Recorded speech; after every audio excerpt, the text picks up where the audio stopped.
Welcome to Two Giant Goofballs, a New York Giants podcast. Are you a goofball that loves Giants football? If so, sit back and relax as we talk about the team that both excites and frustrates us so much. And now, here are your goofball hosts, Drew and Rob. Welcome, fellow goofballs, to Two Giant Goofballs, a New York Giants podcast. I am Drew, joined as always by... I'm Rob. Welcome to the Monday Night Show. Oh, yes. Monday night. Night. Yeah, we haven't done that in a while. And well, I mean, it hasn't been Monday Night Football in a while. Soon, though. Soon. But yeah, soon. Also, welcome everybody in the New York area to Florida, because apparently I hear that's what you're dealing with now. Oh, yeah. I was just telling Drew before we started how it was like 97 in the middle of Manhattan between Harlem and the lower 98 degrees because Nick Lachey did not show up. No, he did not quite show up. Tomorrow, apparently, in the Lower East Side, it's going to be like 103 is what I was told. Well, it is the Lower East Side after all. It's Southern, apparently. I never understood that with new weather for New York. It's like, well, this neighborhood and that neighborhood. It's like, that's 2 blocks away. Stop. Yeah, I mean, Central Park is such a 100%. It's not that big of a difference, but from what I noticed, yeah, it's maybe there's a little bit of a difference because there's less of a breeze from the buildings. That's bad. Well, the biggest difference is between like the east and the west side, because one's right there closer to the water. I mean, granted, you got Brooklyn right there, yeah, and the other one is way closer inland, and you got Central Park in the way. There's water around the whole damn thing. Yeah, but you got the Delaware. You got no continuation. The Delaware? The Hudson. The Hudson, you mean? Yeah. Wow. Sorry. I've been in the wrong city for too long. Apparently. Wow. Anyway, let's get into the news here before Rob shows off more of his geography skills here. Yeah. So we got some news here coming out of the Fanatics Fest they had over the weekend here, which those of you who went this weekend, I hope you had a good time, and I hope you get a chance for your wallets to recover, because what I hear was a very expensive event to go to from people. We also got news there on Jaxson Dart, and another person saying that he might be starting soon. We got a potential extension candidate to talk about there. Another team, another disrespect for the team there on another ranking here. Going to talk about a story about Matt Leinart. Was also apparently almost a Giant. That was interesting. I hadn't heard that one before. And during Fanatics Fest, we had a couple of quotes we're going to talk about there. One was OBJ.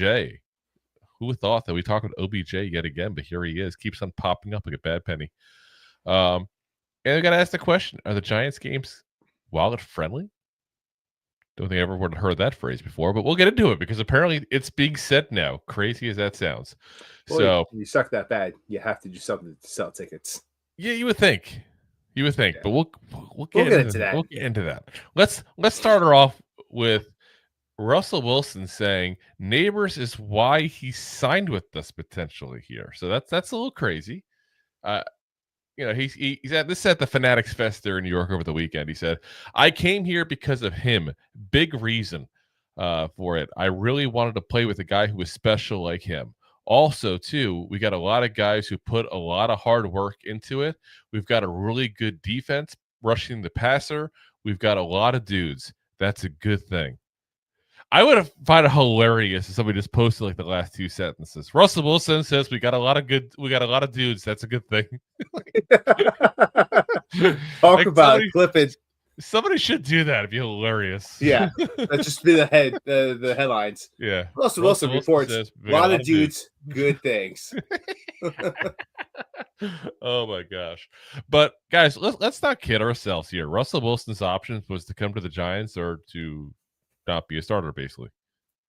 Yeah.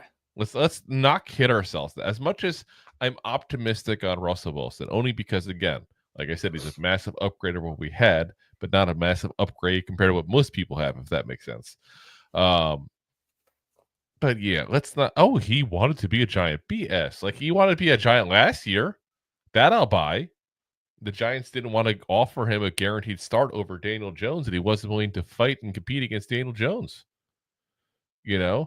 So I'm not gonna buy into that BS. Now, I will say Malik Nabers was also at Fanatics Fest. I wonder why he said that. Yeah. Now, you can, though, turn around and say point blank that Malik Nabers is the best receiver that he has played with, at the very least since his Seattle days. And you could potentially say the best receiver he's ever played with. All depends on what your thoughts are on the rankings of NFL receivers. But I would tell you, just based on what he did last year, which obviously is all we can go based on, I would say he's a better receiver than DK Metcalf. And that's not a disrespect to DK Metcalf, by the way. It's just absolutely a... Yes, you could say that. DK Metcalf's also a different type of receiver 100%. altogether. And he's also, like, DK Metcalf had the advantage of having Lockett there. Yes, for he did. a while, and he was supposed to be his Robin and want to be in the Batman of the group. Yeah. Overall and shine it through. But like he had a lot of advantages. Like he had, the blessing of a good offensive line, giving the quarterback time to throw the ball. I'd say the second half he hasn't. I'll give him that. Those lines been kind of suspect the last couple of years. So I would say half. Were the Giants bad? Yeah, I mean, they weren't that far off, to be honest with you. Well, last year, that's one thing, not most of his career. No, I'm saying the last 2 years has been that bad. I want to go 2 years. I would say last year it was pretty bad. But yeah, I mean, if you look at his stats, and I know stats aren't everything, guys. Malik Nabers did 1,200 yards, getting thrown the ball. Again, I have to stress it, Daniel Jones and Drew Lock, because that's a big difference there when you got that kind of quarterback compared to, dare I say, Geno Smith, who had been a much better quarterback for the Giants last year. Yeah. I mean, I hate to say it because, Geno obviously has a little bit of a weird Former history Giant. here with the Giants there. Yeah, exactly. From taking away the start from Eli Manning to end the streak. Again, not his fault. That's the coaching staff. But if you look at DK Metcalf's career, he's only saw something in Geno Smith. Oh, yes. Before anyone else. He knew quarterbacks. He was the same guy who said we should go get Patrick Mahomes. You hear that every offseason. People love to remind us in that one. Yeah. But if you look at DK Metcalf's stats, he's only crossed 1,200 yards once in 6 years. Nabers did that his rookie year. Yeah. And again, did it with that kind of quarterback room. Like, that's got to be part of the equation. He didn't have Russell Wilson and Geno Smith, who were like so much better. Again, young Russell Wilson, I should specify. Young Russell Wilson and Geno Smith. That is a huge difference between what, Nabers had to throw him the ball last year. 100%. Yeah. So I do think we got to. And you have to say, like, he didn't have like a Tyler Lockett, there by his side. Because Tyler Lockett is pretty much the whole time DK Metcalf has been in the league has put up similar numbers to him. So when you look at like what DK did on the field, like, yes, this is 1 year. They went over 1,200, but he's been 1,000 yards pretty much his whole career, if I'm not mistaken. Actually, Lockett, I think last year was like Lockett. Last year, I think it was like 600 or 700 yards, but 600 yards. But if you look at his career, he only had 4 years of 1,000 yards. Actually, 19 to 22. Lockett, yeah. But he's 8,500, just shy of 8,600 yards in 10 years. Yeah, so, I mean, he's been a damn good player too. And definitely a better Robin than what you've had so far for Nabers in that first year. We'll see what happens with a good quarterback now. But again, I don't think you can compare those two. I do think you can say Nabers is definitely the best quarterback that he's played with. But I still think, again, I'm not buying the BS. He's here because we wanted him here. He was his best chance to be a starter, and that's all there is to it. Point blank. Yeah, just pretty much. I mean, where else could he have gone this year? Raiders, Saints. The Raiders already got Geno, and do you think he wanted to go play for Carroll? There's all kinds of rumors about him and Carroll not getting along too well. Now, I will say this. I think they get along outside of working together. I think there's that kind of relationship. Like, they have respect for each other for what they did together. But I just don't think they want to play together. You know what I mean? Like, coaching and playing kind of situation. So, but again, I'm not going to buy it. Not going to buy it. And it's funny because Deb says, but he came here because of Nabers, yeah, and it says all Wilson has talked about is Hyatt, and that's 100% the truth. Like it's funny he didn't really talk about Nabers that much. He just talked up Hyatt nonstop. But I mean, I think that's more of him being the politic and in the locker room. He's trying to pump him up. Yeah, because we all know Nabers is something special, and Hyatt's pretty much been dumped on, and we know it's a make or break year for him. So when it comes to he's trying to pump up a teammate. Yeah, like I said, I get it. I'm just like I said, I just think that's a very staged thing, and I keep on seeing it nonstop being clipped everywhere. But it was staged, 100%. Him saying that in that way, the way that went down. So we talked about it before quite a few times. He's very political. Listen, after he's done playing in the NFL, he should become a politician. Yeah, he played John Runyon. Didn't John Runyon run for office in New Jersey? Was he like a state senator or a state rep or something? Or even a U.S. rep, actually. I forget. He had some kind of political thing in the western part of New Jersey. I'd have to look it up now. I mean, you hear about it all the time, though, too. Let's see. Yeah, U.S. House of Representatives. Yep, from 2011 to 2015, he had a 4-year stretch.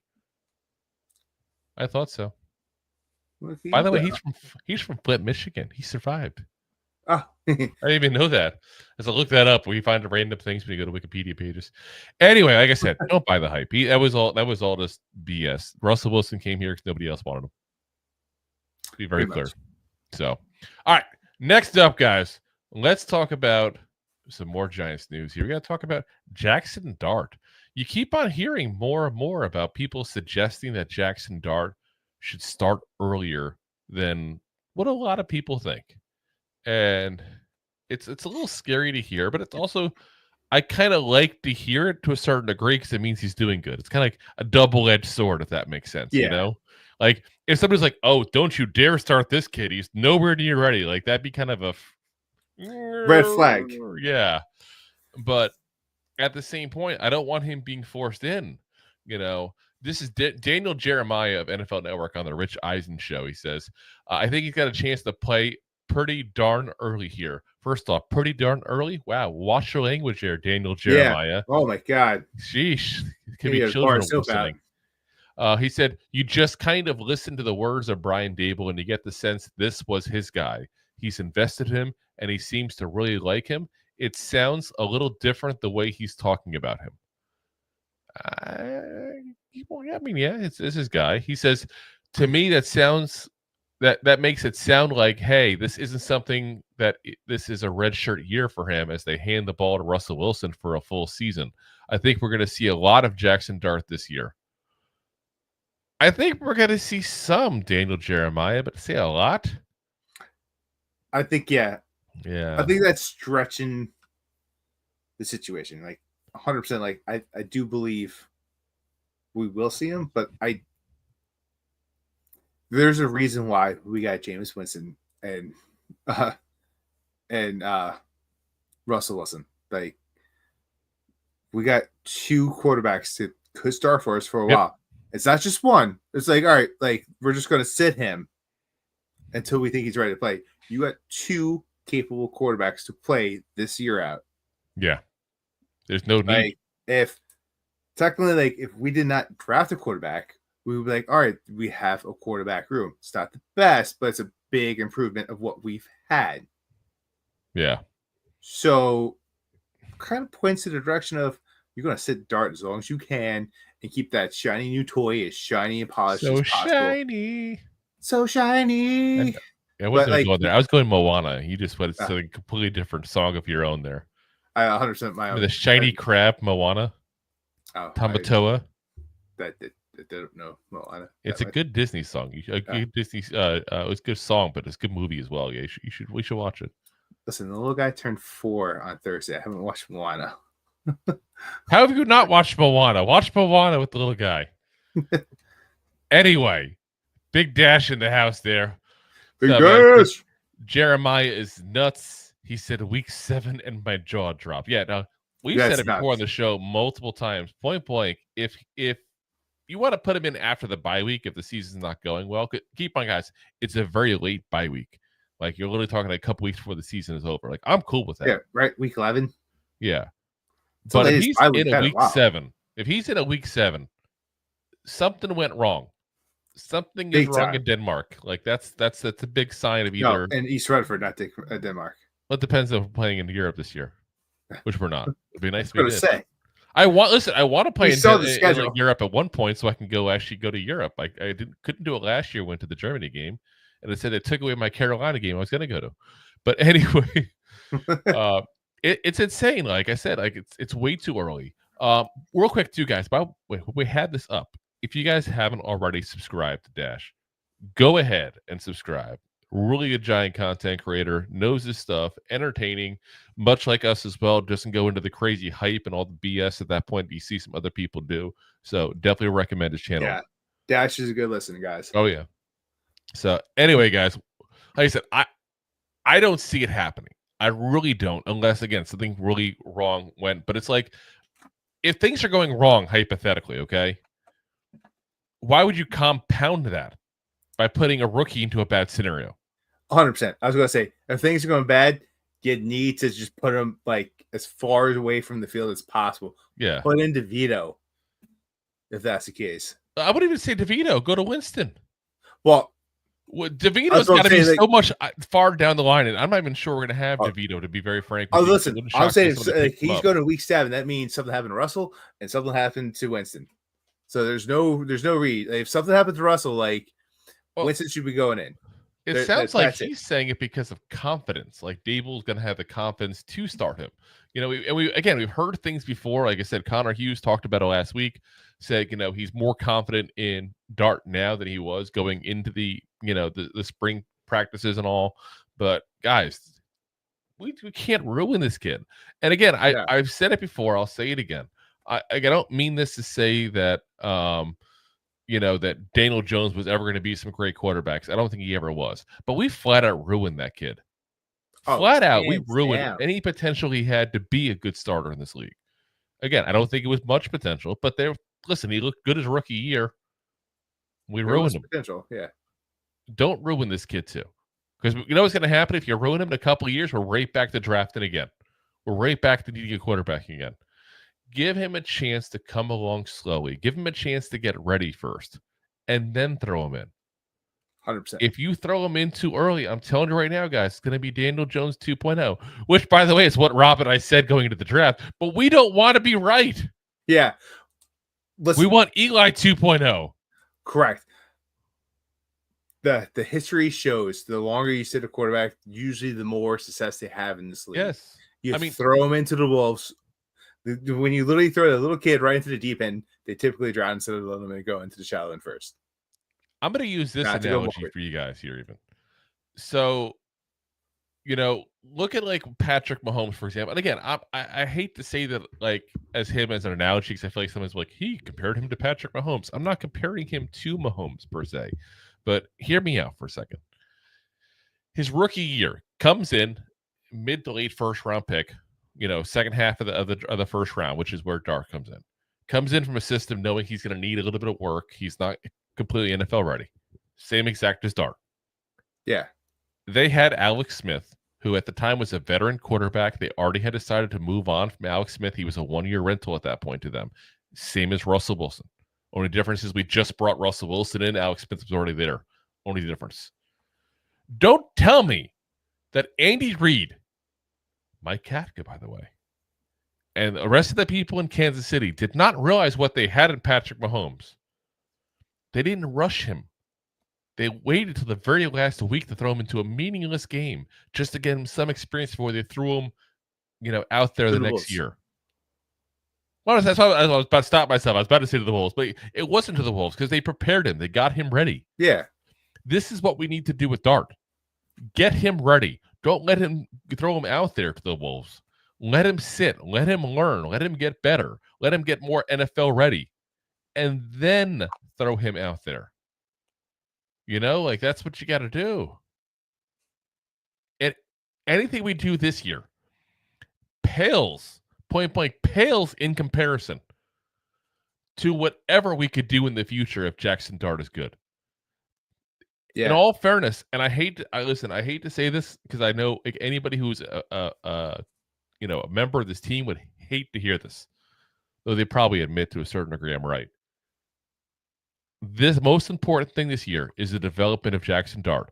It's more important than the record. It's more important than any other player improving. This is the biggest thing this year. If we go in hypothetically, okay, and let's say this is going to sound crazy. Let's say we go 11, 12 wins and we have a great season, okay? And Jaxson Dart comes in the end of the year and he sucks. Great. We'll be excited that we have one winning season. But Russell Wilson will be gone the next year probably at that point, or he won't be able to repeat it the following season. And it will be like right back where we were. But if we're, let's say, 9-8, 8-9, 7-10 even, and Jaxson Dart gets in and looks really good, I'll be more excited about that to a certain degree. And I hate to say it because, again, winning should be everything. But the long-term win is what I'm here for. I was about to say, you don't want to look flashy for 1 year and then go back to a top 10 draft pick the year following. Like, you want to be able to, like, kind of reenact what we did with Theo a little bit. Like, hey, like, put him in, let him look good, and start winning some rings. Let's start going to the playoffs. Like, let's. And I gotta say, I'm optimistic to a certain degree they're going to do it right because of, and maybe this isn't the best analogy, but I'm trying to go off of what Dable has done recently. Because let's be honest, Dable hasn't had a quarterback to bring along slowly before. But if you look last year, Theo Johnson wasn't thrown out there week one and become a main target. They waited 4 or 5 weeks and then started throwing the ball some. He was more like a decoy in the beginning. Look at Tyrone Tracy Jr. the first 3-4 weeks. Barely got a chance to run the ball. Don't tell me what he was doing they didn't know he could do. They watched him in practice every damn day. They saw him versus Motor every single day. They saw what he could do. They knew what they had. But you can't throw people to the wolves when they first get into the NFL. You have to give them a chance. So I'm optimistic Dable's going to do it right by that. The only thing that concerns me is if they really, really start sucking, does he make a desperate move to save his job? It's the only thing. But it's hard because, like we talked about before, like you could say, like they finally got the quarterback, so like they already got in Mary's ear. Like you don't want to move on too fast. We just got our quarterback. We're developing him. Yeah. So it's almost job security in that way. If you don't put him out, compared to you put him out and he looks like crap. Yep. Then it's like, well, you got your quarterback. He looks like shit. Goodbye, all three of you. Compared to, all right, you developed the guy. Like, let's work on the system. Yeah, like I said, you gotta develop him. You really do have to. I just, like I said, it worries me, and a lot of what worries me is, quite frankly, just because of what the Giants have done recently. All right, guys, let's get into some of your comments here. You guys have some good thoughts here too as well. Ronald, what's up, man? Says, I would guess week 15 that there's no chance of making the playoffs just for the experience. And yeah, week 15, by the way, guys, that is the week right after the bye week. So you got 4 more weeks to go. Because keep in mind, 18 weeks now. I don't know, some of us keep on forgetting. I do myself sometimes. There's 17 weeks, so there's 17 games, so 18 weeks now. So 18 weeks, not 17 games. 18 I'm still messing it up while I'm talking Yeah. about even. Like I said, I think that's I think that's a good spot. Like if things aren't going well, maybe that's the one to do it. But it also has to depend on what the teams are you're about to face is. Like I remember Eli's rookie year, and listen, anybody wants to fact check me, feel free, because I don't have this up on my screen right now. If I remember right, the second game he played was the Ravens. And it was very early on his time to start. And I was kind of like, whoa, like we're going to put Eli Manning against the Ravens as a rookie. Like the Ravens were that Ray Lewis defense. That was the one that just won a Super Bowl a couple years ago, was still that good. I don't Super Bowl against us a couple years ago. Yeah, like I don't like throwing a rookie quarterback into that kind of scenario necessarily. But again, the bye week's a good chance. You get him a chance to get the reps. You get him the chance to get ready and stuff like that. And we are facing Washington week 15, if anybody's wondering. So week 15, not exactly the worst spot to start because I'm not so sure the Commanders can have a great defense. Much respect to Dan Quinn. He's a great coordinator. We'll see how he is fully as a head coach now that we did obviously very good with Washington last year and did get the Falcons to the Super Bowl. So he's got his successes there. Yeah. But he is a really good defensive coach. I'm just not sure they got the weapons to do it. Then you got the Vikings, who were surprisingly a very good defense last year. Then you got the Raiders, who were the Raiders. Then you got the Cowboys, who, like I said, we think are kind of a downhill. So, yeah, it's not any great defensive juggernaut necessarily for him to face there past that bye week. So it makes some sense. As TP Way, the Giants is fact. By the way, guys, another one. If you guys haven't already, we're giving you guys all kinds of good stuff here. TP Way, the Giant. Also, if you haven't, go to his channel, subscribe there as well. Go there right after you're done doing Dash as well. Like I said, great guys we have popping in here, fellow content creators. Love to support them. Deuce says Dable won't survive unless Dart saves him. Russ and Winston are stopgaps that no one else wanted. Yeah, I mean, I wouldn't say no one else wanted like Winston. I'm sure he would have found a spot to back up somewhere. He would have, and I still think, both of those guys would have found a spot to be a backup somewhere. Yeah. And I don't think Dart's the only one that can save him. Like, again, I talked about before, the scenario, like we have a really good season, but Dart doesn't look good. Like that's be a horrible scenario for us. But I really think that if we have a good season, no matter what, Dable is safe. So Russ could save him, Winston can save him, or hell, the team as a whole could save him because the team does like Dable. Whether we like him or not, because there's definitely pros and cons with him. We've had our times we've not been so high on him either, but the team does like him. The players do. So anyone could save his job. What if like Dexter Lawrence goes off for 10 sacks and Carter goes like for 12 and it's like these things could happen, and the defense saves them. It's very possible. Anything is possible. Christopher Tony, what's up, man? He says, hey guys and everyone in the chat. And he says, what up, TP and BDK. Jaxson, what's up, says, I still think Andy Reid threw that season once Alex Smith started putting up MVP numbers. They lost to crap teams. Yeah, I mean, that kind of stuff you see all the time. Again, we talked about Eli's rookie year. Remember why Eli started? Because Kurt Warner was getting them into playoff contention. Yeah. They did not want a quarterback battle. So it was very odd to watch too. It was. Like, I remember I was pissed. I was like, why would you take this guy out? Like, we're might get to the playoffs. And I understood Eli was the answer long term. Like, he had to be the guy. Like, I should say I understood I shouldn't say I understood that he was the answer long term. I understand we had to hope he was the answer long term. Because keep on Kurt Warner, but I thought was fried at that point. Christopher Tony says, I don't want to see Dart till week 16 and 17. Yeah, that's not a bad spot. Raiders and Cowboys. Maybe not 18. A bad spot. Ronald says, yeah, me too. TP the West. Everybody isn't going to be Jaden Daniels Giant fans. Yeah. That's the problem when you have successful rookie quarterbacks. People think it's easy sometimes, especially when it's in your own division. But that is definitely an outlier. Deuces, I guess Daniels, Nix, May, Williams, Penix should have sat all of last year. Well, Jaden Daniels, again, is a special one. Yeah. Bo Nix, they had nobody else that could play. Drake May, they had nobody else that could play. Well, but Drake May sat for half the year. Exactly. I don't think it's quite half, but he at least a third of the year, I want to say he sat for. It was long. That was probably like week 8. 7. Michael Penix, same thing. Now, I will say this. Week 9. Michael Penix is coming out at almost 30 years old. I'm kidding, obviously, but he was NFL ready. Jaden Daniels, NFL ready. Was I think 5 years in college, and was playing at LSU, which has produced players that tend to hit the ground running sometimes in the NFL. Drake May again sat for a little while. Caleb Williams, listen, you could easily make the argument he could have sat last year, considering how things went.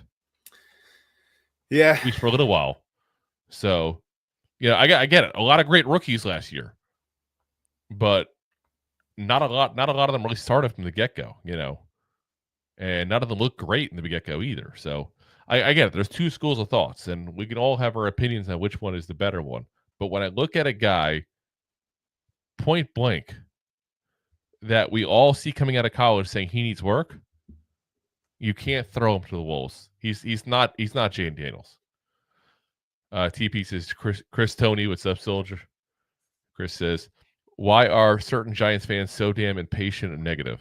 I think, to be very frank, it's because we sucked for so long. I think that's fair, right? I mean, yeah. When you're used to losing on a regular basis, it makes you impatient. Yeah. Cruz Gonzalez, good takes. Appreciate it, man.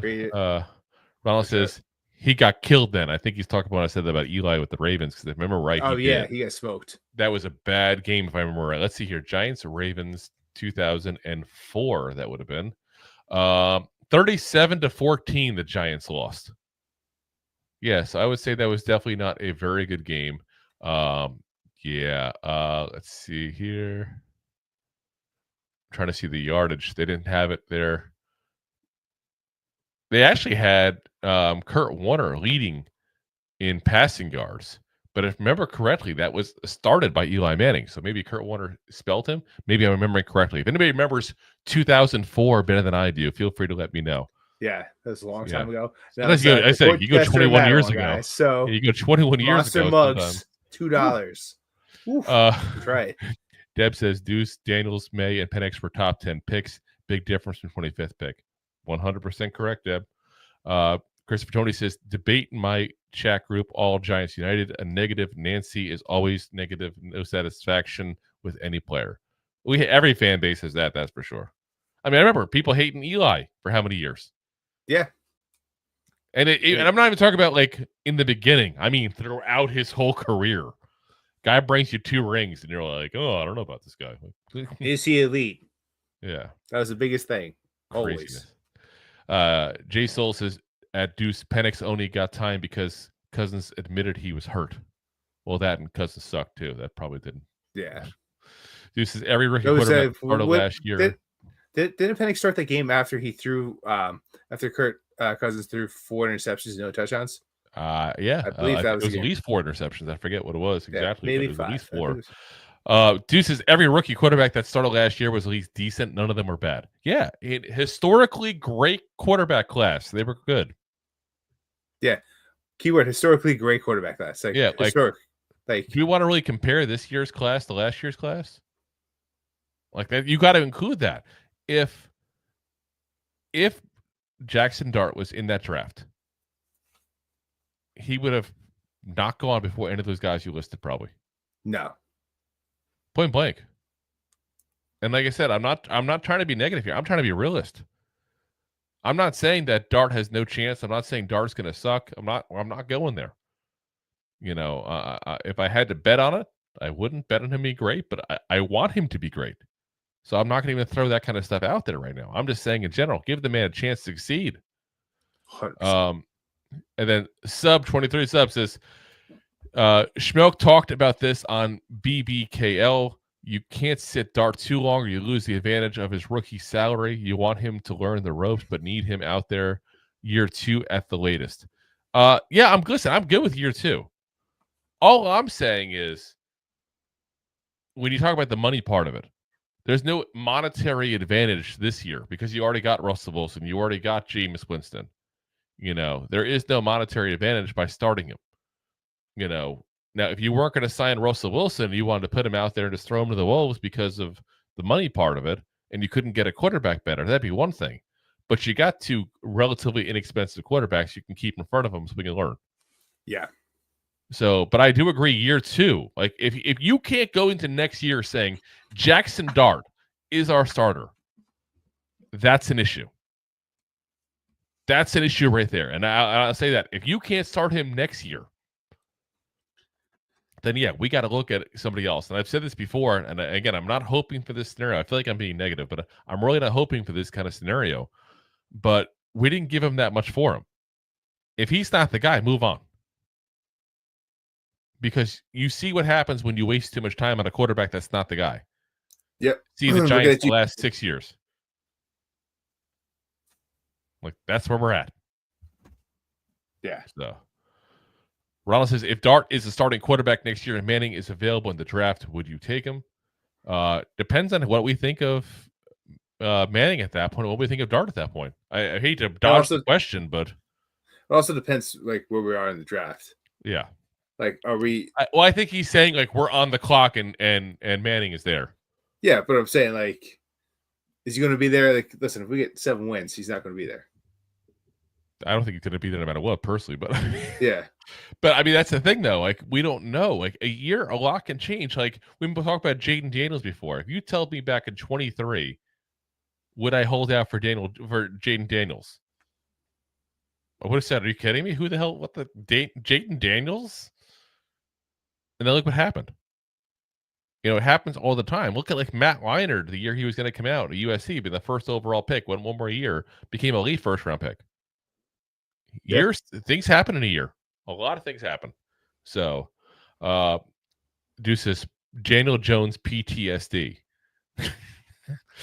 And listen, it's definitely part of it.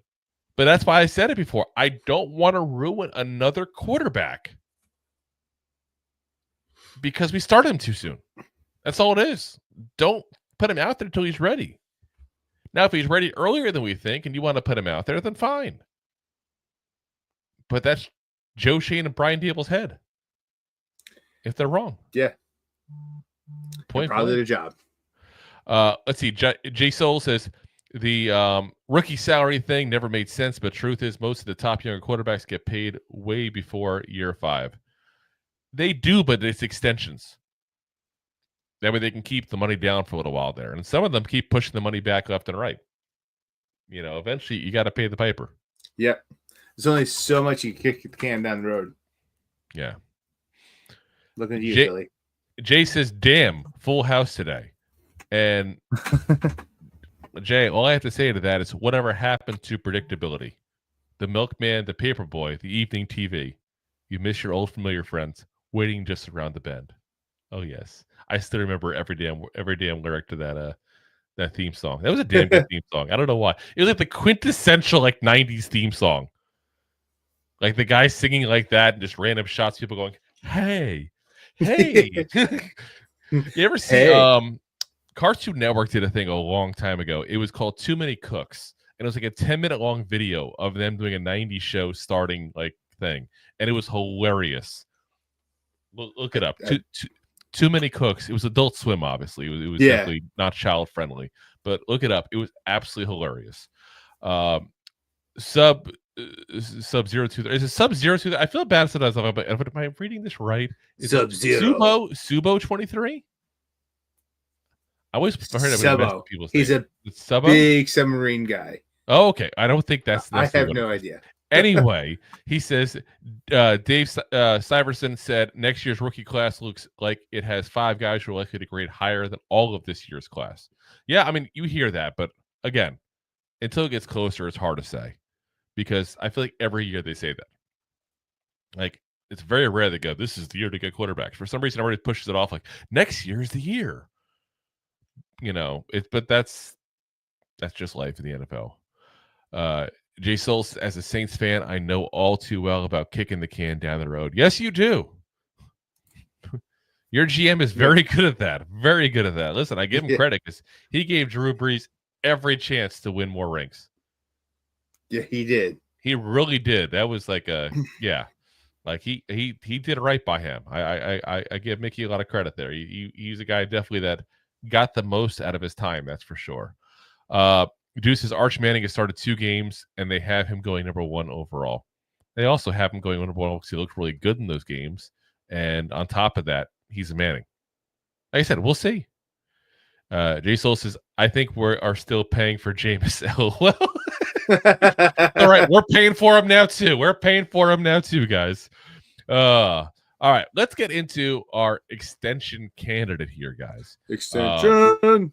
So, and then we'll pay the bills real quick after that. So, Micah McFadden is a guy that we're talking about here as a potential guy to extend because he is coming up soon on a, out of his rookie deal is 4 years.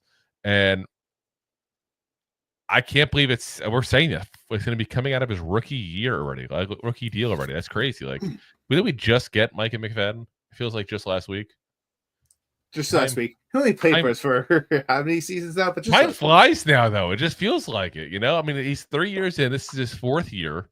So, and he's gotten a little better and a little better each year there. This is from Mo Morton, a Bleacher Report. He says, McFadden has been one of the league's most promising young linebackers, registering 267 tackles, 26 for loss, 6 pass breakups, and an interception. The Giants should be intrigued by his development and potentially be a long-term starter.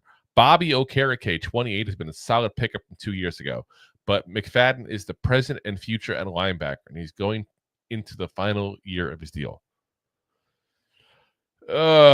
Listen. My BS meter's going off. Like, this is ridiculous.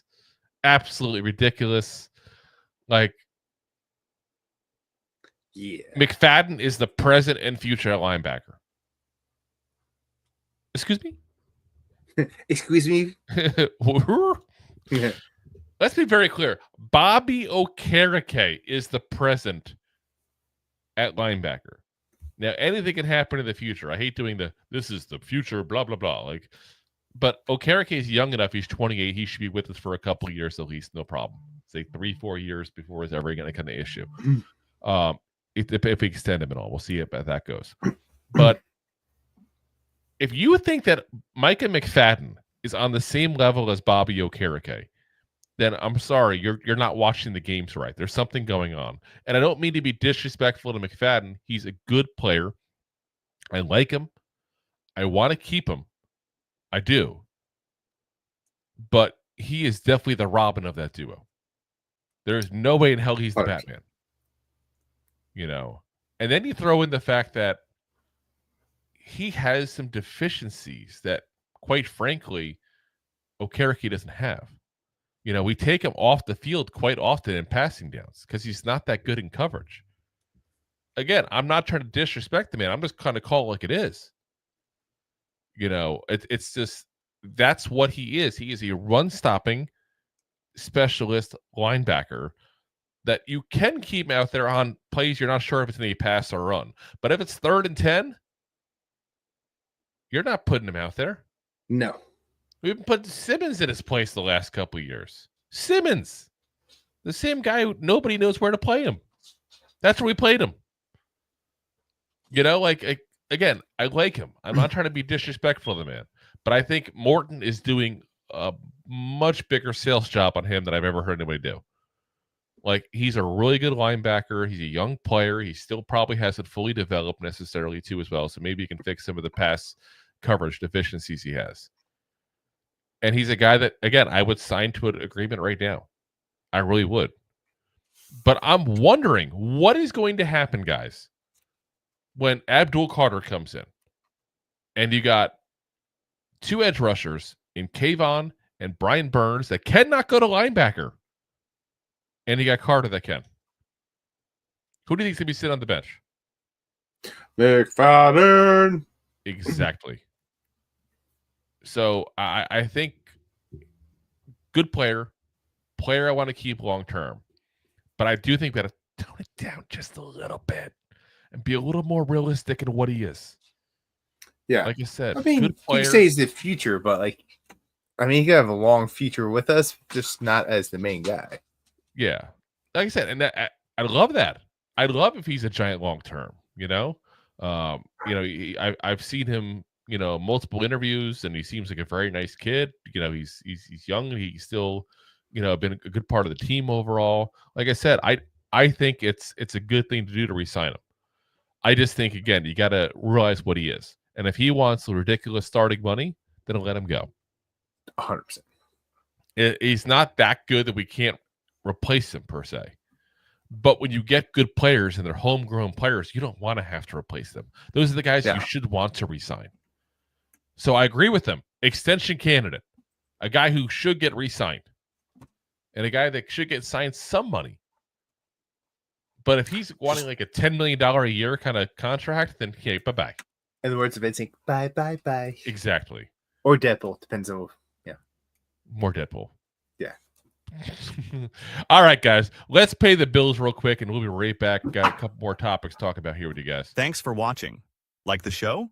Of course you do, or you would have turned it off by now and not be hearing me. There are plenty of ways to support the show. YouTube is the best place to join us, and we offer memberships there with fun benefits like custom emojis and early access to video clips. Of course, there you can also send super chats and stickers to send one-time support payments. The best way to support the show is to buy these drunk idiots beers at buymeacoffee.com/2giantgoofballs. Along with one-time support payments, there are also monthly plans, so you can continue to help kill their livers each month. You can also show people that you are a goofball by visiting our store at 2giantgoofballs-shop.fourthwall.com. We got everything from shirts, hats, phone cases, funny candles, buttons, stickers, and even a 2 Giant Goofballs towel to dry off your goofballs. Of course, you can always support the show for free by simply hitting the like, subscribe, and share button wherever you are watching or listening to this. Hit the thumbs up on YouTube. Leave a 5-star review on Apple Podcasts. It helps the show tremendously, and quite frankly, the goofballs suck at marketing and need your help to get the word out. Thank you for being part of the Goofball Army and for taking the time out to support the show. All right, guys. And if you haven't seen the chat already, Jay is doing his Santa Claus impersonation yet again. Calling us hoes. Yeah, so going out and giving out 55 memberships here to our YouTube channel. So if you are in the YouTube chat and you haven't seen that yet, unfortunately, it doesn't tell me when people have already signed up or taken advantage of that. So I don't know if there's any still available or not. So I feel bad sometimes. I say that and I'm like, oh, they're already full. It's gone. Yeah, exactly. So let's see here. Let me go back to where we were comment wise here. There we go. So let's see. Christopher Tony says, I would draft a quarterback from Tennessee in next year's draft. He's got it. Listen, at this point, we got to go ahead and hope that this is the guy. We got to no more of this draft this guy next year, whatever. Like I said, let's take a look who we got there. Let's see. Oh, we did that comment already here. Where we are. That was about the last comment. Kicking can down the road. There we go. Oh, Subo23 says that chain is awesome, by the way. Thank you very much. I broke it. I haven't worn this in a while. I broke it out today. I haven't worn this. It's been a while since I've broken out that. So, Jay says I would extend Micah and Tibbs. Yeah, I mean, listen, I can get behind Micah right now. I would probably wait one more year on Tibbs just because you got 2 more years of team control. Yeah, you might as well take advantage of a rookie contract. Honestly, it's not even the rookie contract as much as the injuries that scare me. He's gotten a few injuries in his time there. I mean, they haven't been like, whole year missed or something like that, but I feel like there's been nagging injury. Good enough. Yeah, where I'm not going to do it till I got to do it, if that makes sense, Yeah. One more year, and then I'll take a look. And then Christopher Tony says, Jay Ferry says, kid is better than them. Jay says, nice turnout tonight for a great Giants show. Appreciate it, man. Appreciate you. I believe you, Joker. Then he says, Christopher Tony says, thanks for that, Deuce. Jay says, you got to think Shane wants to re-sign 2022 guys to save himself embarrassment, even if it's 50-50. I think it's 50-50 who's even on the roster still, right? At this point. It's probably less than 50. Oh, no, it's not quite that bad, but they've held on to them, really. But, I mean, there's not a lot of guys from that draft I really could say I want to go ahead and keep. That's the sad part. Yeah. Like, it's scary. As Ronald says, thank you, Jay. And Ronald says, yes, that's so true. And Jay says, subscribe and like. These guys are great Giants fans and have a good show. Appreciate Jay. I think actually feels weird that Jay's really complimenting us tonight. We got like the good Jay today. Yeah. Appreciate that, Jay. Usually he's like busting our chops and saying that Rob is fat and goes to Golden Corral and says vacuum cleaners. Oh, he says we're fat, Drew. Don't get yourself out of that. I'm just kidding. I know what you're talking about. Let me just suck my gut in real quick here. Hold on. Yeah. I sell used vacuums, apparently. Used vacuums. It's used vacuums now. Yeah. It's not even. First of all, they're not used. They're slightly pre-owned. Yeah, they suck. He says that's only when the chat is empty. He's like a closet bastard. Oh man! All right, guys, let's get to the next topic here. So we got to go over for you guys the Giants receivers. Are they really that bad? And I say, are they really that bad? Because they just got publicly disrespected here by PFF. So PFF ranked all of the wide receiver groups in the NFL. The Giants are ranked as a group 24th in the NFL. That seems a little bit low to me, guys. That seems a wee bit low. Like, there's plenty of groups that I'll say, yep, we probably deserve that. Like you said, offensive line 24th ranked. I'm like, ooh, that's a little higher than I expected. Like, but the wide receiver group, like, whoa. Now, PFF said this when they did that. They said the Giants' passing attack isn't just Malik Nabers, but he represents the biggest piece of the pie. Nabers earned 87.1 PFF receiving grade as a rookie despite a terrible quarterback situation. He was the only Giants receiver to earn a single season receiving grade higher than 65 in 2024. Tyrone Tracy, Theo Johnson, Wan'Dale Robinson, Darius Slayton, and Jalen Hyatt make up the same group in 24, which posted a 29th ranked 67.1 PFF grade. I feel like they're not giving enough credit to the quarterback situation. Yeah. Like, they had Daniel Jones, Drew Lock, and some guy that went like this, couldn't even throw the ball because he was busy making hand gestures over here. Hey, Oh, gabagoo. Gabagoo. But yeah, that's where we're at there. Like, Malik Nabers, again, I don't know. I hate to put him in specific spots here, like where he is top 5, top 10 kind of thing, because he's had 1 year. I feel like at a certain level, you got to do it a couple of years before I put you in that kind of ballpark. But if he continues that, he's a top 10 receiver all day long. And you could probably put him towards the top 5 and make a play for that top 5 spot even. Then you throw in, again, a guy who got 95 catches last year. You know, he had like no yards with it, but, you know, again, 3.8 yards average target. Yeah. Then you throw out Darius Slayton, a guy who regularly throws up 700 yards like it's nothing. Last year was his first year not to do that. You know, I get the depth's not great. You know, it's not. It's not, but it's crazy because the Colts, they have the Colts at 17. Oh, you got the whole list up, huh? I pulled it up. I'm like, who is better than us here? I mean, obviously they're going to put the Eagles at number 1, return Super Bowl champs. Yeah, they got some depth there, but the Bucs. Yeah, I'm just going to name the top 5. Cincinnati, Lions. And they go with the Niners. I feel like they're obsessed with depth. Yeah. Like, I get it. Like, depth's part of the equation. But it's hard to find somebody who's got a better trio than those 3 for us. And it feels weird to say that. Like, don't get me wrong. They're out there. They're definitely out there. Looking at you, Bucks. I'm just saying, like, there's not a ton of teams that you could say have a better 3 receivers than, you know, Nabers, Slayton, and Wan'Dale Robinson. I mean, yeah. There's definitely some that are out there. You compare, like, I would even give that a little bit to Cincinnati Bengals. Yeah, Bengals definitely better receiving core, no doubt about it. You put Jamar Chase and T. Higgins out there right alone, you won.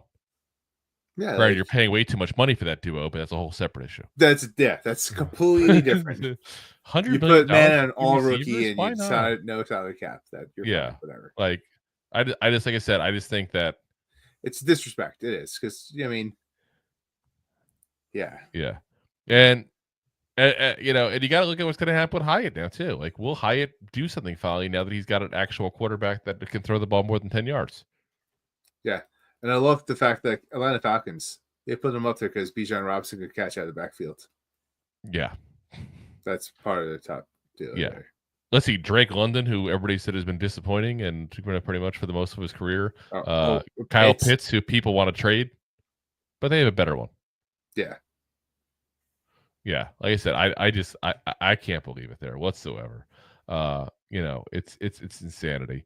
Ronald says, no, they'll be a lot better this year with the passes going to a spot where they can catch it without turning back into the defender. Yeah, that we've been talking about that forever. Like, we were yelling and screaming about that. And Wan'Dale Robinson, that's why I brought up his depth of target, 3.8. 3.8 yards. That's it. Like, wonder why he got 700 yards, 95 catches. That's why. Yeah.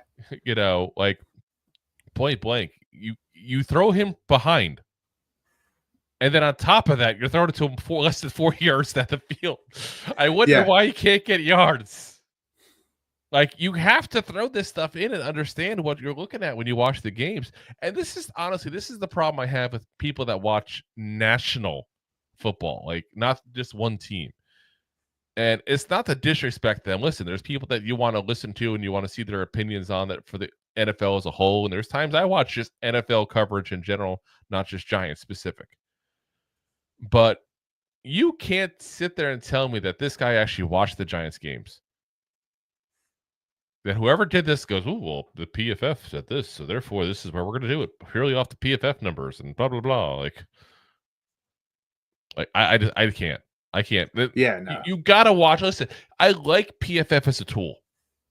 I like it as a tool. But tool is the perfect way. It's a tool. Like, I wouldn't try to put together a piece of furniture from IKEA with just a slotted screwdriver. It's a tool that helps you, a part of it. Yeah. It's also, I just don't want to put together IKEA furniture in general. It's a pain in the ass. Yeah. Oh, going to IKEA, it's like a freaking labyrinth. You get caught. I'm telling you, there's a Minotaur hiding in the store somewhere. I don't know what the hell's going on. Like, it's But he insanity. offers you Swedish meatball. He does. Meatball, so it's all right. He does. And furniture that you can't pronounce the name of. What's Swedish? Yes. My living room is from the Erdskirted Verdi collection. Deuce says, how can you isolate a wide receiver grade from the quarterback throwing the ball? It's impossible. That's part of the problem.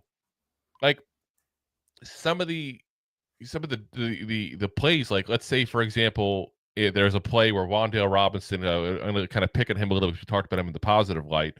We'll use him in this negative light even too. Let's say there was a ball thrown to him that was thrown a little behind. He didn't get it. Well, he also dropped a lot of passes that were right in his hands. So let's just say he wouldn't do that. You know, like I said, it's just, you don't know. You don't know. Jason's Nabers and 2 bums should be mid-teens minimum. I mean, like I said, Nabers, I don't think they give enough credit for what he does. Yeah. Big Dash Nose is just waiting on Hyatt to get unlocked. We've been waiting on that for a few years now. I think he'll be more of the team, like I said, than he's been last year, obviously. I'm just, at this point, I'm not getting any excitement on Hyatt until he shows me something. I can't. I can't do it. I can't do it. Yeah, it's just, I feel like every year now we're hearing that. You know? He's become that guy. He's like the Isaiah Simmons of wide receivers. Pretty much. Only he's a one-trick pony. You can't do it all. Yeah, like, just, yeah, no, I'm good. And he says, that Dallas trio ain't bad either. You know, I'll say this, and I've said it before, so I don't want to harp on it too much here. Just wait to see what George Pickens does that receiver room. Look at all the guys the Steelers have gotten rid of. And they've got a lot of them gone. And they've gotten picks for them all. You tell me one player that they've gotten rid of at the wide receiver position that you didn't realize, oh my God, this guy's a freaking maniac afterwards. Yeah. Whether it's Johnson, Claypool, Brown, I mean. Yeah, look at AJ. He went nuts. But it's like Steelers are really good at picking up like late round receivers, if you will, making the most out of them, getting all the use to if you can, and selling it before the car breaks down. Yeah. I just, yeah. Jay says, Big Dash, come on. He said, Dash says, Hyatt's open, Jay, LOL. And then we got also to say, welcome Subo23 there. Also, let me know if it is Subo, how, like, I don't know how to spell it phonetically. I'm bad at that stuff, but let me know so we're making sure we're saying your name right, man. But welcome to being a member here of the 2 Giant Goofballs here. Appreciate your support, man. Thank you. Jay says, yeah, I'm buying your hat, Big Dash. He says, Carlton to Hyatt is going to be a beautiful thing. Oh, my gosh. Jay says, Rob getting in dust-ups at the IKEA food court. Oh, my God. He says, but Hyatt gained weight. He trained with Rob, Swedish meatballs, 1,000 yards. 5,000 calories. Let's see. Big Dash, that's a good point, but talent-wise, it's a good trio, even if the last 3 weeks, LOL. Yes, no, 100%. Listen, talent-wise, on paper, they are great. Like I said, I just don't think Pickens is gonna, last long before he causes more issues than he's worth. Jason's Pickens gonna implode. Yep, damn straight. Deuce's Hyde is a straight line down the field speedster. Bad fit with check down Jones. Yeah, and as we were saying, Wilson does throw a great, deep balls. Though I would say the last of his elite traits. Is that a fair statement to say? Like he's lost some of his mobility and that kind of stuff, but he's still a damn good deep thrower. And we'll find out if he can't do with Hyatt Hyatt can't do with Wilson this year. It's time to move on, guys. Yep, time to move on. All right. Speaking of moving on, let's get to our next segment. See, that's a segue, guys. Oh yeah. Ooh. Oh yeah. Matt Leinart was apparently almost a Giant. I listen. I had never heard this story before. I saw that he was apparently on his own podcast talking about this, and I thought it was really interesting. So Matt Leinart has a podcast called Throwbacks with Matt Leinart and Jerry Ferreira. On it, he said, they were trying to trade me to the New York Giants to back up Eli. I ended up getting cut, and I signed with the Texans like 3 days later. That's when I went to Houston.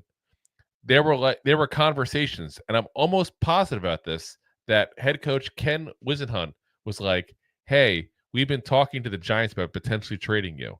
But yeah, it was the Giants. My agent was like, they liked me. Interesting. That would have been a decent backup for Eli. I mean, great, he never had to do anything besides like hold the clipboard and smile. But I mean, Matt Leinart would have been a decent backup for us that year, guys. So if going back here on a Wayback Machine to 2010, that's when this was. That the Giants had Sage Rosenfels and Jim Sorgi, remember him from his Colts days, as their backup quarterbacks. Not exactly stellar. Yeah. That's a little insane. Now, what's more interesting to this whole thing is in 2011 they brought back David Carr because of how bad that duo was as far as backups. If that trade had gone through, we probably don't sign Carr, and Matt Leinart probably has a ring. Because keep in mind, obviously, for those who can't remember, 2011 Super Bowl victory. Interesting. Very interesting. It is. And it's funny. I love hearing the behind the scenes stuff so you never kind of think about like that. Now, he also said during that podcast that he wanted to be released, not traded, so we can pick where he got to go. Maybe he should have preferred being traded. You would have had a ring. Leinart. And you wouldn't have to do much. Assuming nothing changed early. I mean, obviously the backup quarterback for the Giants was, like I said, it's like a placeholder, basically. I think they also doubled as the water boy. Water sucks. It really, really sucks. That's why we had Jared Lorenzen for so long, because he can carry the big jug of water because he was so big. Yeah. The hefty lefty himself. Is it wrong to make fun of him? Did he die now? I think he did. Am I a jerk now? Or am I just always a jerk? Or I don't know. You're always a jerk, but I'm always a jerk. It is what it is. But he did die, but it was 6 years ago. We're okay. I think that's the rule now. 6 years? Not 3 years? Yeah, I don't know. What's the time frame you're allowed to start making fun of people again? It's in jest, in love. He was a Giant, so it's nothing negative like that. But yeah, I'm way too early, by the way, too, guys. He was 81. He was born. He was born. So you figure, so you figure only a year older than myself. So I'm 43 now. I'll be 43 in a couple months, I should say. Yeah. So he'd been 44 years old. So yeah, that would have been 6. So yeah, I mean he was 38. Crazy. Oh my god. Crazy, man. Anyway, let's go on to happier stuff now that we're talking about sad things. Now Jay saying Golden Corral icon ring of I will honor. get that. Wow. Yeah. So yeah, now I'm not much of a jerk. Now Jay got the jerk card for saying that. Yeah, let me get silver jerk award. Let's see here. As Ronald says, you two are on a roll tonight. Really enjoying it. Thank you. Appreciate it, man. Hope you're subscribed, man. Yeah. That's it. Because we got a couple of new faces in here. Monday, Wednesday, Thursday, 9 p.m. Eastern Standard Time is when we go every single week, pretty much there. Very rare we make a change on the schedule. Usually if we do, it's because something's crazy going that week and we give you guys a heads up. But I would say 50 out of the 52 weeks a year we do that. And then during the season, obviously, we also do post-game coverage. We do in-game coverage even with an alternate telecast. What's the word I'm using? Alternate announcing? I don't know. Whatever you want to call it. Yeah, you can say that. I don't want to say we're like a play-by-play or anything. We're kind of like the mystery science theater 3000. More of like the mystery 5,000. Yes. 3,000. That's probably probably the best way to put it there. Oh, the place sucked. Which, by the way, because again, obviously I'm here in Florida.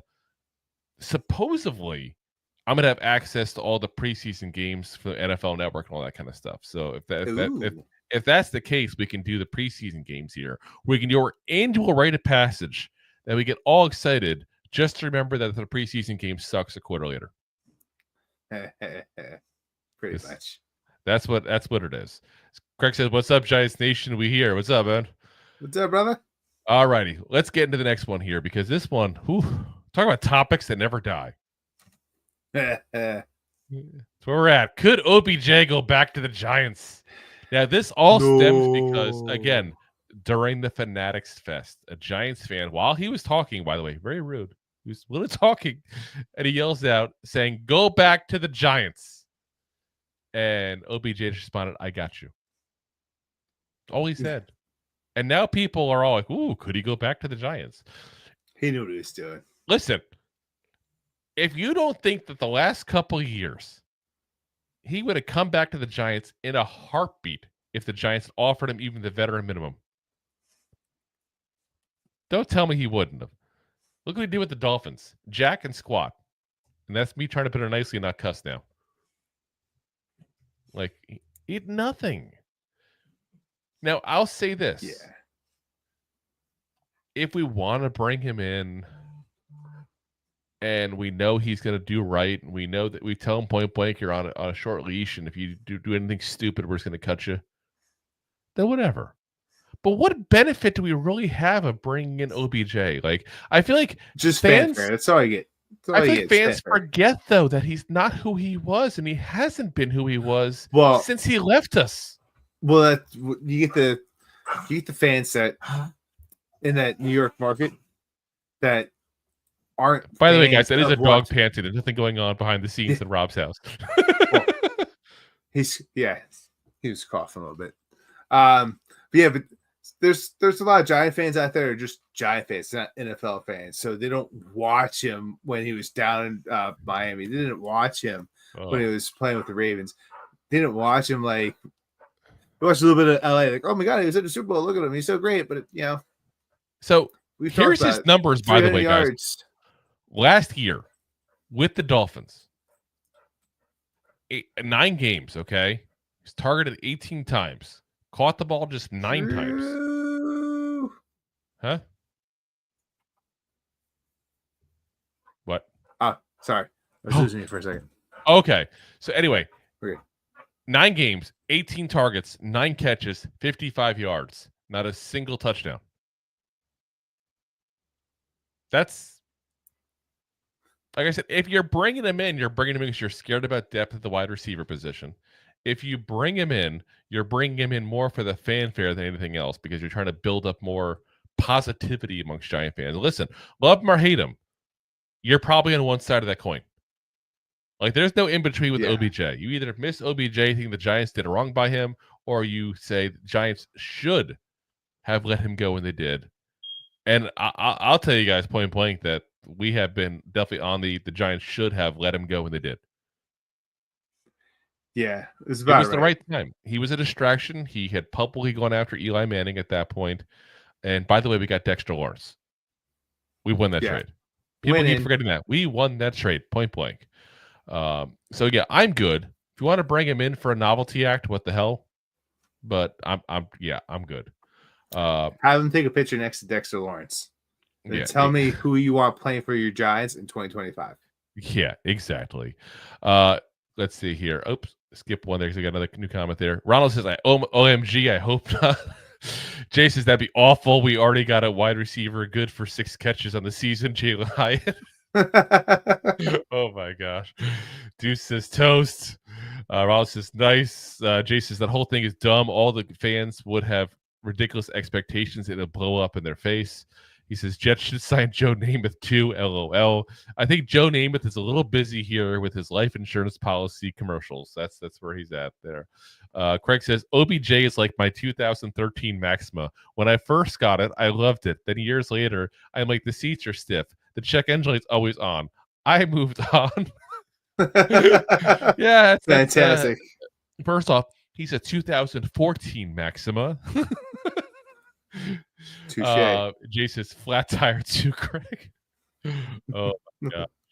And it's also the Maxima that wants to sit in first class and cause issues on planes and all that kind of stuff too. So Yeah. Laughs. This is great. Jay says they traded him at the perfect time. It was his peak value. He was declining. Exactly. Like I said, Yeah. my biggest issue, and listen, I can deal with some of the BS with remember the random pictures he had with this girl in the hotel and people thought it was cocaine or whatever next to him. Like there was the kicking net, there was the Josh Norman thing, there was the all the things he had issues wise. I couldn't care about any of that too much. I was still 100% on team OBJ until he went after Eli publicly. Yep. If you want to say things behind closed doors, listen, I'm going to word it this way to you guys. And it may make me sound like a little bit of a jerk, but we've all been there. We've all done it. If you work with somebody and you have an issue with that person, you may go to your boss and have a discussion with about your feelings in that person. I think a lot of people have done it at some point in their jobs. If it affects you directly. If it doesn't, then just shut up and stay out of it. Yeah. But if it affects you and your job performance directly, you might have a conversation about that. So I would not begrudge OBJ if he felt like that was the scenario and he went into Dave Gettleman's office and said, hey, blah, blah, blah, blah, blah, blah, or John Mayer's office or whoever at that point. You know what I mean? Ben McAdoo, whoever. But when you do it publicly to a reporter, you disrespected the man, you disrespected the team, and you disrespected yourself in a lot of ways too, because you showed yourself to have a lot of character. Yourself and the organization. Yeah. Your job. Like, imagine like going to work every day and just kind of like piggyback off of what Drew said. Like, and if like you can't get something done because someone else like it's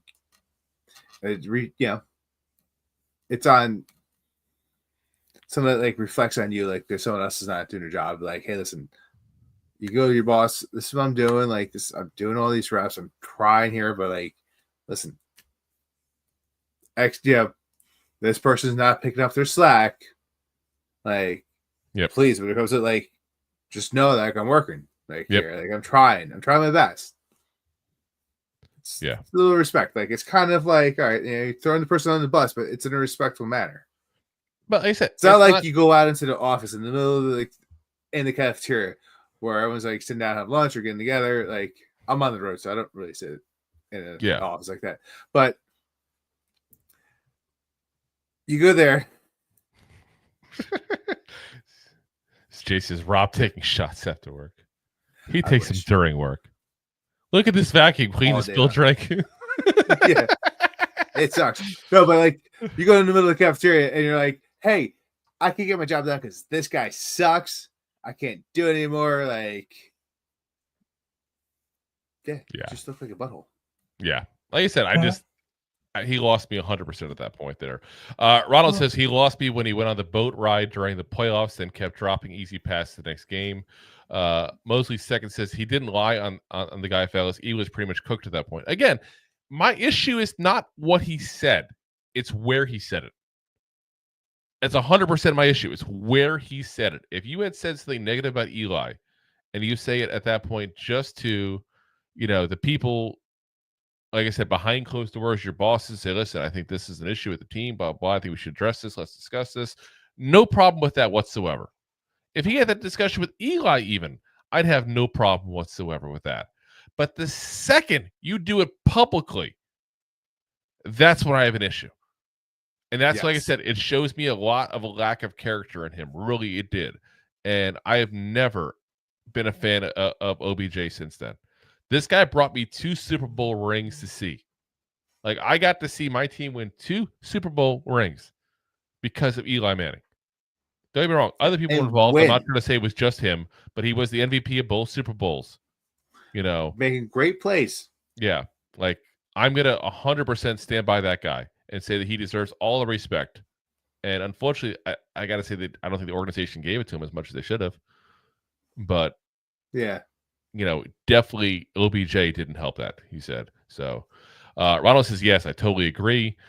Craig says he only wants to come back because he wants to change his image, follow in Victor Cruz's footsteps, continue to commercial dollars, and still work in football. Yes, I'll agree with that 100%. 100%.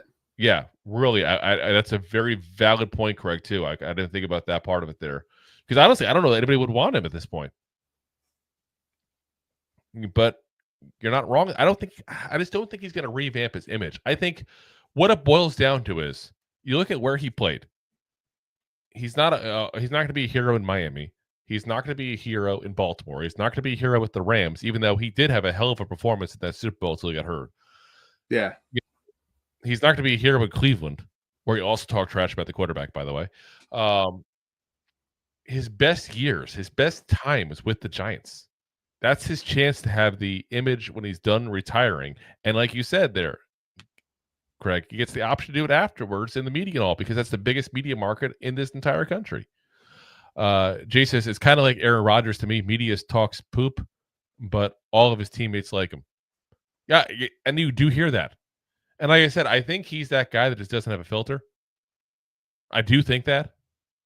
But I think part of my issue with him is I never heard him apologize. Yeah, I don't think he ever. Like, it may surprise you guys to know this. I talk a lot. I know, it's crazy. I have said things that I have deeply regretted before. Because no filter. Jersey guy who talks a lot comes out. Now, I have learned to kind of develop a filter over the years. But when I was OBJ's age, let's see, he's 25, 26 when that kind of stuff was happening. Yeah, maybe. Yeah, 26 probably. Yeah. Yeah. Then 25, 26, I didn't necessarily have one. But if I effed up, I apologized. That's what I did. Because that's what somebody who's a decent human being does. Like, I'm sorry, I shouldn't have said that. And even if you still feel that way, you don't have to apologize for having that thought. You can say, I should have said that publicly. I'm sorry. We should have this discussion behind closed doors. I would have had no problem with OBJ at all. I just can't get past the public way he did it and the lack of any kind of apology afterwards. In fact, all he said was, I never talked trash about Eli. He said that multiple times. Yeah. Jason, he insulted your hero, Eli. Stop being a wuss. No, it's not. He's not my hero. Need a hero, baby. But I'm just saying, like, you don't do it. Deb says OBJ was very talented, but always a head case. Yes. Yes. I honestly sometimes humbled. wonder if he has actual mental health issues. And I don't mean to be a jerk when I say it that way. I'm being legit. Jay says he's being authentic and people don't like him, but everyone loves fake cringe Russ. No one loves Russ. Again, Russ is like, okay, we said the 13 Maxima before. Like, he's at least like the 2020 Maxima. Like, we're just happy to get an average quarterback that has a chance to get the ball more than 5 yards down the field. I don't think anybody's going to be screaming to keep Russ here long term. No. Jay just hates Russ. He says 2010 Central. I'll take it. From that Reliable. Ford Pinto we've been driving around the last 6 years. I'll take it, goddammit. All right, guys. We got one more segment here for you guys. And that's to talk about going to the games here, because apparently the Giants games are considered wallet friendly. And I still don't think I ever thought that I would hear that when it comes to the Giants games, but that's what's being said here. So the Hard Rock Bet analyzed the term, this is their own term, by the way, fan cost index from 1991 to 2024. The Giants actually won top spot amongst all NFL teams and was ranked 6th overall amongst the big 4 teams. I was a little shocked by that. They said the NFL's New York Giants are owned by John Mara and Steve Tisch. These two owners have kept prices low, too, as the fans' cost index was $151.80 in 1991, $629.62 in 15, and only $655.06 in 2024, which is only a 4% increase over 9 years. Guys, I really think we got to look at this number here. Look at the first part of that, $151.80. What happened is they jacked the rates up when the new stadium came out. The Vanilla 100%. Dome, as I call it, because it's the most boring goddamn stadium ever. Like, really, there's nothing special about that stadium. Except a ton of seats and a ton of money coming to the owners. Yeah. That's all it is. But they jacked it up so much, it's not even funny, that they didn't have more room to go. The rest of the NFL has been leveling with them. Yeah, and it's also kind of inflation. Like, they jacked up so high Yeah. that no one was going to games because you're like paying $200 for nosebleeds. Remember that when the PSL thing happened, people that had their season tickets lost them. Like, I remember growing up as a kid, like, going way back in my day. Like, Yeah, when you were born, your father puts you on the list for it, basically. And you hoped the one day you get a call with a seat being available for you. Because that's how difficult it was to get season tickets back then. And then the PSLs happened, and all of a sudden you had to pay like $5,000 just for the right to keep your seat at this new place or whatever it was. I forget the exact cost, but it was thousands. Plus still pay for your seats. Plus now there's extra games, so it's even more expensive from that perspective. It's insanity. Absolutely insanity. Like, last time I went to the Giants Stadium, the MetLife Stadium, I still want to call it Giants Stadium because it's still the Jets win a championship. Screw it. It's Giants Stadium. The last time I went was years ago. Again, obviously, I've been down here in Florida the last 8 years. I've been traveling to go closer games and stuff like that. But it was like $60 to park. It was like $100 and change per seat. And they were nosebleed. They weren't great seats. Like, that's not a good deal. And I can tell you guys, I've gone to plenty of other stadiums. I went to, I've gone to the Pro Bowl. I've gone to that. I've gone to Jacksonville a couple of years ago. I went to the Atlanta game this year. And I didn't pay ridiculous, crazy prices. I paid good prices for stuff. Food was much cheaper. Drinks were much cheaper. Tickets were much cheaper. Parking was much cheaper than even the last Giants game I went to years ago. So, yeah, I'm not buying this BS. The Giants are not a good value game-wise to go to. It's just the rest of the league's been spending 10 years catching up to where we were. And the Giants at least haven't added on to that. But I think they also realized that you can't. Now, things do happen. Like last year, it's like, what, $10 seats because nobody wanted to go to the Giants games at the end of the year? That kind of thing happened. So I guess that's a good value, But yeah, I can't call them a good value. And I think it's crazy anybody has even called them that. Let's see. Jay asked a question there. He says, are the Goofballs going to any games, Giants games this year? Tentatively, yes. I plan on flying up to Jersey to go to the Rams and Giants game, which is week 4. That's our second home game, because I'm going to do that so I can fly up on like a Friday night or Saturday and leave on a Monday and not take too many days off of work to do it. But that is tentatively planned. I'll let you guys know later on, because definitely Rob and I will be out and about with the crowd and kind of spread the news of the show when we go and stuff like that there too. But also it would be nice to go ahead and see people as well. But yeah, that's the only one I'll probably go to at that point there, because there's no really close games to the Giants to where I live here in Tampa Bay this year. Closest one is the Saints, and I was talking about going to that game, but I decided to go to the home game anyway because, to be honest, I'll see more Giants fans. It's a better way for us to promote the show. So Jason's free, medium Pepsis. Oh, yes. Not even large. He says trying to get to the Raider game, but that's the only one close. Yeah, I mean, for where you're at in Cali, yeah. He says do a live show from the Golden Corral pre-party. No, we'll be tailgating the whole entire time. Listen, every time I go to a game, all I do is basically eat, drink, and hand out business cards left and right and talk to people. So, we have our nice. Actually, I happen to have them right next to me here too. Actually, from the last game I went to, because I have too much stuff here at my desk. I just hand these out like crazy for people. So that way it's got the little QR code to get right to our YouTube channel. So like I said, I'll let you guys know for sure when we have that all squared away. But that's the tentative plan, is to do that week 4. So, but that's going to call it a night for us here, guys. Again, as always, we are live every Monday, Wednesday, Thursday night, 9 p.m. Eastern Standard Time, live here on YouTube, which is our preferred platform, Facebook, Twitter/X, whatever the hell you want to call it, Twitch, and of course Rob's favorite, my LinkedIn profile. And of course, as always, we're available the next day on all the audio podcast platforms as well. So if you like audio and video, feel free to subscribe on both. That's Apple, Spotify, iHeartRadio, Pandora, Amazon, all the big ones there. Again, if you haven't already, hit that like, hit that subscribe, hit that share. Do me a favor too, tell a friend about the show, guys, especially all the newbies here that are in here, because point blank, we suck at marketing. We say it all the time. We say it because it's the truth. We are need your help.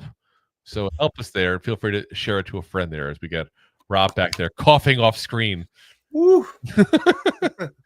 All right, guys. So we'll see you guys again on Wednesday, again, 9 p.m. Eastern Standard Time. Appreciate you guys for watching and listening as always. And I should give a little shout out here also to our listeners. Because again, I feel like we do the live videos and the listeners always going to get. I feel like we shafted them a little bit here, but it's not our fault. We can't do the audio part live like this. But